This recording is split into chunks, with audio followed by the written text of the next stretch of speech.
जय हिंद मेरे प्यारे साथियों। स्वागत है आपका अपने चैनल रिवीजन शाला पे। आज की वीडियो में हम कवर करने वाले हैं हिस्ट्री के कुछ महत्वपूर्ण क्वेश्चंस एमसीक्यू के फॉर्म में, जो आने वाले एग्जाम्स, बिहार एग्जाम्स के लिए बहुत ही ज़्यादा महत्वपूर्ण होने वाले हैं। तो चलते हैं सीधे क्वेश्चंस की तरफ। तो क्वेश्चन नंबर 1, सिंधु घाटी सभ्यता का विशाल स्नानागार यानी कि ग्रेट बाथ कहाँ पाया गया था? तो ये पाया गया था मोहनजोदड़ो में। Option number B. तो इसको आप याद रखेंगे। और मोहनजोदड़ो को जो है मृतकों का टीला भी कहा जाता है, इसको भी आप याद रखेंगे। क्वेश्चन नंबर 2, वेदों में सबसे पुराना वेद कौन सा है? तो इसका सही आंसर होगा answer number C, Rigveda. Rigveda सबसे पुराना वेद माना जाता है, जिसके और इसमें आप याद रखेंगे सामवेद संगीत से रिलेटेड है, यजुर्वेद यज्ञ और कांड से रिलेटेड है, और अथर्ववेद जो है वो जादू टोना से। ये सब भी पूछा जाता है एग्जाम में, तो इसको भी आप याद रखेंगे। चलते हैं क्वेश्चन नंबर 3 की तरफ। तो प्रसिद्ध गायत्री मंत्र का उल्लेख ऋग्वेद के किस मंडल में है? तो इसका ऑप्शन नंबर ए आंसर होगा तीसरे मंडल में। प्रसिद्ध गायत्री मंत्र जो है ऋग्वेद के तीसरे मंडल में है, इसे भी आप याद रखेंगे। क्वेश्चन नंबर 4, जैन धर्म के 24वें तीर्थंकर और अंतिम तीर्थंकर कौन थे? तो ये है ऑप्शन नंबर सी, महावीर स्वामी। इसको आप याद रखेंगे। और इनसे पहले जो थे 23वें, वो थे पार्श्वनाथ। इसको भी आप याद रखेंगे। चलते हैं नेक्स्ट क्वेश्चन की तरफ। गौतम बुद्ध ने अपना पहला उपदेश या धर्म चक्र परिवर्तन कहाँ दिया था? तो यह जो है इसका answer option number C, Sarnath होगा। इसको आप याद रखेंगे। क्वेश्चन नंबर 6, पाटलिपुत्र नगर की स्थापना किन्होंने की थी? तो पाटलिपुत्र की स्थापना जो है ऑप्शन नंबर सी, उदयन ने की थी। इसको आप याद रखेंगे। चलते हैं नेक्स्ट क्वेश्चन की तरफ। मगध साम्राज्य की प्रारंभिक राजधानी कौन सी थी? तो मगध साम्राज्य की प्रारंभिक राजधानी गिरिब्राज या राजगिरी थी, जिसको आज हम राजगीर के नाम से जानते हैं। इसको आप याद रखेंगे। नेक्स्ट क्वेश्चन, कौटिल्य यानी कि जिनको चाणक्य कहा जाता है, उनके द्वारा रचित अर्थशास्त्र किस विषय पर आधारित पुस्तक है? तो इसको आप अच्छे से पढ़ के इसका आंसर लगाएंगे, क्योंकि इसमें अर्थशास्त्र ही लिखा हुआ है, तो बहुत सारे बच्चे कंफ्यूज हो जाते हैं और इसमें अर्थशास्त्र लगा देते हैं, लेकिन इसका आंसर अर्थशास्त्र नहीं होकर के यह राजनीति से रिलेटेड था। शासन के सिद्धांत और राजनीति, यह इससे रिलेटेड था। चलते हैं नेक्स्ट क्वेश्चन की तरफ। मौर्य वंश का अंतिम शासक कौन था? तो मौर्य वंश का अंतिम शासक ऑप्शन नंबर सी, वृद्धरथ था। इसको आप याद रखेंगे। और इस अशोक जो है उनके प्रतापी राजा थे, इसको भी आप याद रखेंगे। और चंद्रगुप्त मौर्य ने इनकी शुरुआत की थी इस वंश की। तो चलते हैं नेक्स्ट क्वेश्चन, भारत का नेपोलियन किसे कहा जाता है? तो इसका सही आंसर होगा answer number B, Samudragupta. Bharat का नेपोलियन समुद्रगुप्त को कहा जाता है। इसको आप याद रखेंगे। और समुद्रगुप्त को जो है भारत का नेपोलियन किसने कहा था? ये थे वी स्मिथ, इनका नाम था। इन्हीं ने सबसे पहले इनको भारत का नेपोलियन कहा था। तो चलते हैं नेक्स्ट क्वेश्चन की तरफ। चीनी यात्री हुएन सांग किस राजा के शासनकाल में भारत आया था? तो इसको आप इसका आंसर लगाएंगे। इसका आंसर होगा आंसर नंबर बी, हर्षवर्धन। चीनी यात्री हुएन सांग यह हर्षवर्धन के समय में भारत आए थे। चलते हैं नेक्स्ट क्वेश्चन की तरफ।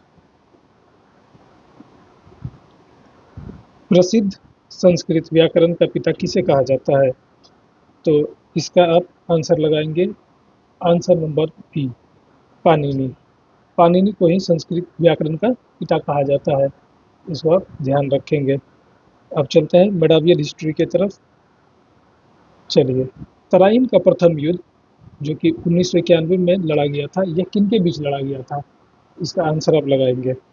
तो इसका आंसर सही आंसर होगा answer number A, Mohammad Ghori और पृथ्वीराज चौहान के बीच लड़ा गया था तराइन। और इसका डिस्कशन में भी आप थोड़ा सा याद रखेंगे। तराइन का प्रथम युद्ध 1900 सॉरी 1191 में राजपूत राजा पृथ्वीराज चौहान तृतीय और तुर्क आक्रमणकारी मोहम्मद गौरी के बीच हुआ था, जिसमें पृथ्वीराज चौहान की शानदार जीत हुई थी। हालांकि अगले ही वर्ष 1192 ईस्वी में द्वितीय युद्ध में गौरी ने पृथ्वीराज चौहान को पराजित करके दिल्ली में मुसलमान सत्ता की नींव रखी थी। इसको भी आप ध्यान रखेंगे। दिल्ली सल्तनत का पहला वास्तविक सुल्तान किसे माना जाता है? तो यह माना जाता है ऑप्शन नंबर बी, इल्तुतमिश को। इसको आप ध्यान रखेंगे। चलते हैं अब क्वेश्चन नंबर 15 की तरफ। सजदा और ओबोस प्रथा की शुरुआत किस दिल्ली सुल्तान ने की थी? तो इसका सही आंसर होगा ऑप्शन नंबर बी, बलबन। तो बलबन ने ही सजदा और पोबोस प्रथा की शुरुआत की थी। इसको आप ध्यान रखेंगे। और अगर आपको वीडियो अच्छा लग रहा हो, कंटेंट पसंद है, तो प्लीज़ सब्सक्राइब कर दीजिएगा और लाइक करिएगा। चलते हैं नेक्स्ट क्वेश्चन की तरफ। Question number 16। प्रसिद्ध बाजार नियंत्रण प्रणाली मार्केट कंट्रोल सिस्टम किसने लागू की थी? तो इसका सही आंसर होगा answer number B, Alauddin Khilji. चलते हैं नेक्स्ट क्वेश्चन की तरफ। इब्न बतूता किसके शासनकाल में भारत आया था? तो इसका राइट आंसर होगा मोहम्मद बिन तुगलक।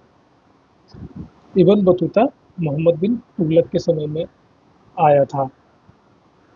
चलते हैं नेक्स्ट क्वेश्चन की तरफ। Question number 18। आगरा शहर की स्थापना 1505 में किसने की थी?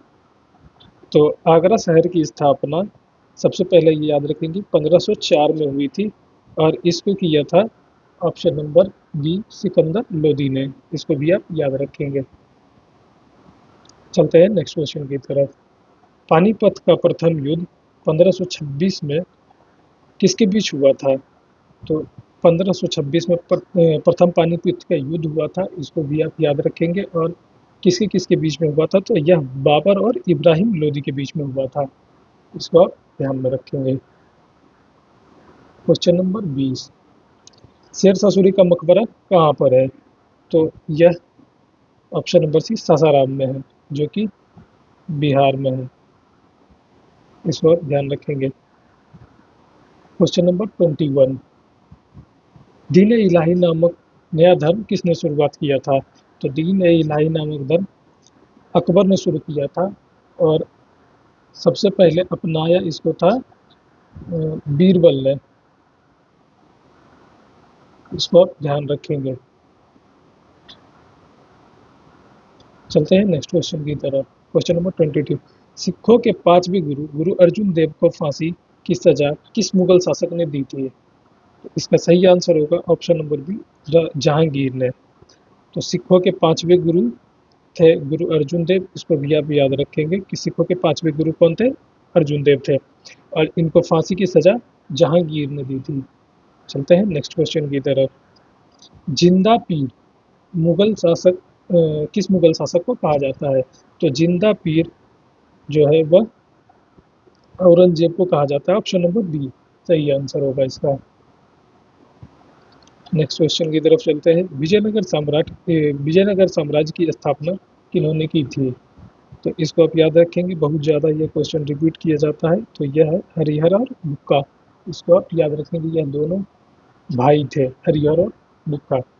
और यह स्थापना 1336 में हुई थी। इसको भी आप याद रखेंगे। चलते हैं नेक्स्ट क्वेश्चन मॉडर्न हिस्ट्री की तरफ। तो क्वेश्चन नंबर 25। भारत में पुर्तगाली साम्राज्य का वास्तविक स्थापक किसे माना जाता है? तो इसका सही आंसर होगा answer number C, Alfonso de Albuquerque को कहा जाता है और यह 1510 ईस्वी में आया था। इसको आप ध्यान रखेंगे। चलते हैं नेक्स्ट क्वेश्चन की तरफ। प्लासी का युद्ध 1757 ईस्वी में बंगाल के किस नवाब और अंग्रेजों के बीच लड़ा गया था? तो यह लड़ा गया था ऑप्शन नंबर सी, सिराजुद्दौला। इसको आप ध्यान रखेंगे। क्वेश्चन नंबर 27, बक्सर के युद्ध जो कि 1764 में हुआ था, किस अंग्रेजी सेना के नेतृत्व में हुआ था?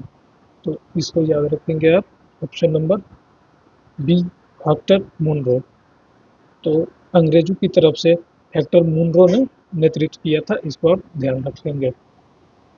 नेक्स्ट क्वेश्चन, स्थायी बंदोबस्त यानी कि परमानेंट सेटलमेंट किसने लागू किया था? तो इसको लागू करने वाले थे Lord Cornwallis, option number A, इसको आप याद रखेंगे। और ये लागू कब किया गया था? 1793 ईस्वी में। चलते हैं नेक्स्ट क्वेश्चन की तरफ। सती प्रथा का उन्मूलन 1829 में किस गवर्नर जनरल के कार्यकाल में किया गया था? तो इसका सही आंसर होगा लॉर्ड बेंटिक, इसको आप याद रखेंगे। Option number B, Lord Bentinck. Lord Bentinck, इसमें बैन आ रहा है, ऐसे आप याद रख सकते हैं कि बैन, और सती प्रथा को बैन किसने किया था, ऐसे आप याद रख सकते हैं। उन्मूलन का मतलब बैन ही होता है कि किसने हटाया था, तो आप इस तरह से याद रख सकते हैं। इसमें बैन आ रहा है और सती प्रथा का उन्मूलन मतलब सती प्रथा को बैन किसने किया था, तो बेंटिक, इस तरह से आप याद रख सकते हैं। नेक्स्ट क्वेश्चन की तरफ चलते हैं, क्वेश्चन नंबर 30। 1857 के विद्रोह के समय भारत का गवर्नर जनरल कौन था? तो ये था Lord Canning, option number B सही आंसर होगा इसका। चलते हैं नेक्स्ट क्वेश्चन की तरफ। 1857 की क्रांति में बिहार के जगदीशपुर से किसने नेतृत्व किया था? तो बहुत ही ज़्यादा रिपीटेड क्वेश्चन है ये बाबू कुंवर सिंह इनका नाम था, जो कि जगदीशपुर से इन्होंने अपना नेतृत्व किया था। क्वेश्चन नंबर 32, ब्रह्म समाज की स्थापना किन्होंने की थी? तो ब्रह्म समाज की स्थापना राजा राम मोहन रॉय ने की थी, इसको आप याद रखेंगे। और यह 1828 में स्थापना हुई थी, इसका आप याद रखेंगे, कोलकाता में, इसको आप ध्यान रखेंगे। चलते हैं नेक्स्ट क्वेश्चन की तरफ। तो वेदों की ओर लौटो, यह नारा किसका था? तो वेदों की ओर लौटो, यह स्वामी विवेकानंद का सॉरी स्वामी दयानंद का नारा था, स्वामी दयानंद सरस्वती। तो इनसे एक क्वेश्चन और आप याद रखेंगे कि इन्होंने ही 1857 में आर्य समाज की स्थापना की थी, इसको भी आप याद रखेंगे। और इन्होंने ही दिया था यह नारा, वेदों की ओर लौटो, इसको आप ध्यान रखेंगे। इसका सही आंसर होगा option number B, Swami Dayanand Saraswati. Question number 34, भारतीय राष्ट्रीय कांग्रेस की स्थापना किस वर्ष हुई थी? इसका आप आंसर लगाएंगे ऑप्शन नंबर ए, 1885, 1885 में। तो इसकी स्थापना ए ओ ह्यूम ने की थी, इसको भी आप याद रखेंगे। ए ह्यूम ने ही कांग्रेस की स्थापना की थी। और इसकी स्थापना जो है गोकुलदास तेजपाल संस्कृत कॉलेज में हुई थी, इसको भी आप याद रखेंगे, गोकुलदास तेजपाल संस्कृत विद्यालय में, इसको आप याद रखेंगे। और उस समय भारत के जो वाइसराय थे वो थे लॉर्ड डफरिन, इसको भी आप याद रखेंगे। चलते हैं नेक्स्ट क्वेश्चन की तरफ। भारतीय राष्ट्रीय कांग्रेस के प्रथम अध्यक्ष कौन थे? तो यह थे ऑप्शन नंबर बी, एम.एस. चंद्र बनर्जी यानी डब्ल्यू.सी. बनर्जी, इसको भी आप याद रखेंगे। चलते हैं नेक्स्ट क्वेश्चन की तरफ। क्वेश्चन नंबर 36, बंगाल का विभाजन किस गवर्नर जनरल के समय में हुआ था? तो इसका आप याद रखेंगे option number B, Lord Curzon. तो लॉर्ड कर्जन के समय में ही 1905 में बंगाल का विभाजन किया गया था, बंगाल विभाजन की घोषणा की गई थी, सॉरी। और इसी के विरोध में जो है बंग भंग आंदोलन भी चलाया गया था। बंग भंग आंदोलन, इसको भी आप ध्यान रखेंगे कि जब बंगाल का विभाजन हो रहा था तो उस टाइम 1905 में बंग भंग आंदोलन चलाया गया था, इसको आप याद रखेंगे। और 1911 में इसको रद्द कर दिया गया था। इसको आप याद रखेंगे। चलते हैं नेक्स्ट क्वेश्चन की तरफ। Poverty and British rule in India पुस्तक के लेखक कौन है, जिन्होंने धन निष्कासन सिद्धांत दिया है, यानी कि जिसको हम ड्रेन थ्योरी कहते हैं। तो इसका सही आंसर होगा दादा भाई नौरोजी, ऑप्शन नंबर बी। यह बहुत ज़्यादा ही पूछा जाता है, मोस्ट रिपीटेटिव क्वेश्चन है ये, कभी भी एग्जाम में, कोई से भी एग्जाम में पूछ दिया जाता है, तो इसको आप याद रखेंगे। और दादा भाई नेहरू को द ग्रेट ग्रैंड ओल्ड के नाम से भी जाना जाता है, इसको आप याद रखेंगे। चलते क्वेश्चन नंबर 38 की तरफ। महात्मा गांधी ने भारत में अपना पहला सत्याग्रह कहाँ से शुरू किया था, तो यह चंपारण से शुरू किया गया था, जो कि बिहार में है। और इस सत्याग्रह को शुरू करने के लिए राजकुमार शुक्ल ने इन्हें बुलाया था, इसको आप याद रखेंगे। क्वेश्चन नंबर 39, जलियांवाला बाग हत्याकांड कब हुआ था, तो यह 13 अप्रैल 1919 को हुआ था, इसको आप याद रखेंगे। और जब यह हुआ था तो इसी के विरोध में रविंद्रनाथ टैगोर ने अपने नाइटहुड की उपाधि वापस लौटा दी थी, इसको भी आप याद रखेंगे। नाइटहुड मतलब, ये इसका मतलब नाइटहुड का मतलब सर होता है, तो इसकी उपाधि जो है रविंद्रनाथ टैगोर ने हटा दी थी जब यह जलियांवाला बाग हत्याकांड हुआ था। चलते हैं नेक्स्ट क्वेश्चन की तरफ।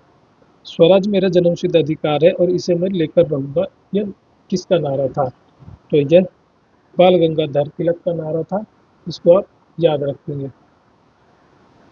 चलते हैं नेक्स्ट क्वेश्चन की तरफ। क्वेश्चन नंबर 41, असहयोग आंदोलन को किस घटना के बाद स्थगित कर दिया गया था, तो यह option number B Chauri Chaura कांड के बाद स्थगित कर दिया गया था, जो कि 1922 में हुआ था, इसको आप याद रखेंगे। और अगर एग्जैक्ट डेट पूछा जाए तो यह 12 फरवरी को हुआ था, 12 फरवरी 1922 को, इसको भी आप याद रखेंगे। नेक्स्ट क्वेश्चन की तरफ चलते हैं। प्रसिद्ध दांडी मार्च यानी कि नमक सत्याग्रह की शुरुआत कब हुई थी, तो यह ऑप्शन नंबर है 12 मार्च 1930 को साबरमती आश्रम से शुरू हुई थी। जब यह स्टार्ट हुआ था तो उसमें 78 मेंबर थे और धीरे धीरे यह बढ़ता गया। 24 दिनों का यह यात्रा था और लगभग 390 किलोमीटर की यह यात्रा थी, जो कि 12 मार्च से शुरू होकर 6 अप्रैल 1930 को समाप्त हुई थी। तो और इसको ख़त्म करते ही सिविल डिसोबीडिएंट मूवमेंट चलाया गया था, इसको आप याद रखेंगे। क्वेश्चन नंबर 43, फॉरवर्ड ब्लॉक की स्थापना किसने की थी, तो इसका सही आंसर होगा option number B Subhash Chandra Bose. तो यह फॉरवर्ड ब्लॉक की स्थापना सुभाष चंद्र बोस ने 1939 में की थी। चलते हैं नेक्स्ट क्वेश्चन की तरफ। क्वेश्चन नंबर 44, करो या मरो का नारा गांधी जी ने किस आंदोलन के दौरान दिया था, तो यह ऑप्शन नंबर सी भारत छोड़ो आंदोलन के दौरान दिया था, जो कि 1942 में हुआ था, इसको आप याद रखेंगे। करो या मरो का नारा गांधी जी के द्वारा भारत छोड़ो आंदोलन में 1942 में दिया गया था, इसको आप याद रखेंगे। चलते हैं नेक्स्ट क्वेश्चन की तरफ। Question number 45, home rule league आंदोलन किसने प्रारंभ किया था, तो होम रूल लीग आंदोलन option number see Annie Besant और लोकमान्य तिलक दोनों ने मिलकर किया था। तो और यह इसकी स्थापना 1916 में हुई थी, बेलगांव बेलगांव पुणे में, इसको आप ध्यान रखेंगे। नेक्स्ट क्वेश्चन बिहार स्पेशल की तरफ चलते हैं। क्वेश्चन नंबर 46, बोध गया में महाबोधि मंदिर कहाँ बनाया गया है, जहाँ, तो इसका सही आंसर आप लगाएंगे option number A Gautam Buddha पैदा हुए थे, ऑप्शन नंबर बी जहाँ गौतम बुद्ध को ज्ञान की प्राप्ति हुई थी, गौतम बुद्ध ने अपना प्रथम उपदेश दिया था, या फिर गौतम बुद्ध की मृत्यु हुई थी? तो इसका सही आंसर होगा ऑप्शन नंबर बी, बोधि मंदिर वहां बनाया गया था, महाबोधि मंदिर, जहां गौतम बुद्ध को ज्ञान की प्राप्ति हुई थी। तो यह 35 वर्ष की आयु में इनको ज्ञान की प्राप्ति हुई थी, उसको आप ध्यान रखेंगे। चलते हैं नेक्स्ट क्वेश्चन की तरफ। क्वेश्चन नंबर 47, प्रसिद्ध नालंदा विश्वविद्यालय की स्थापना किसने की थी? तो यह कुमार गुप्त ने की थी 427 ईस्वी में, इसको आप ध्यान रखेंगे। चलते हैं नेक्स्ट क्वेश्चन की तरफ। क्वेश्चन नंबर 48, विक्रमशिला विश्वविद्यालय की स्थापना पाल वंश के किस शासक ने की थी? तो यह ऑप्शन नंबर बी, धर्मपाल ने की थी, इसको आप ध्यान रखेंगे। क्वेश्चन नंबर 49, सिखों के 10वें गुरु और अंतिम गुरु गुरु गोविंद सिंह का जन्म कहाँ हुआ था? तो इनका जन्म option number C, Patna Sahib में हुआ था, और 1666 1666 ईस्वी में इनका जन्म हुआ था, इसको आप याद रखेंगे। चलते हैं नेक्स्ट क्वेश्चन की तरफ, और आज का लास्ट क्वेश्चन, चंपारण सत्याग्रह के दौरान गांधी जी की जान बचाने वाले कौन थे? तो यह थे ऑप्शन नंबर ए, बतक मियां, इसको आप याद रखेंगे। तो इसी के साथ आज की वीडियो यही समाप्त करते हैं, और आपको अगर कंटेंट पसंद आ रहा हो तो प्लीज़ सब्सक्राइब करिए, लाइक करिए, और अपना जो भी आप अटेम्प्ट कर पा रहे हैं, जितना नंबर आ रहा है वो कमेंट में ज़रूर बताइए। Thank you.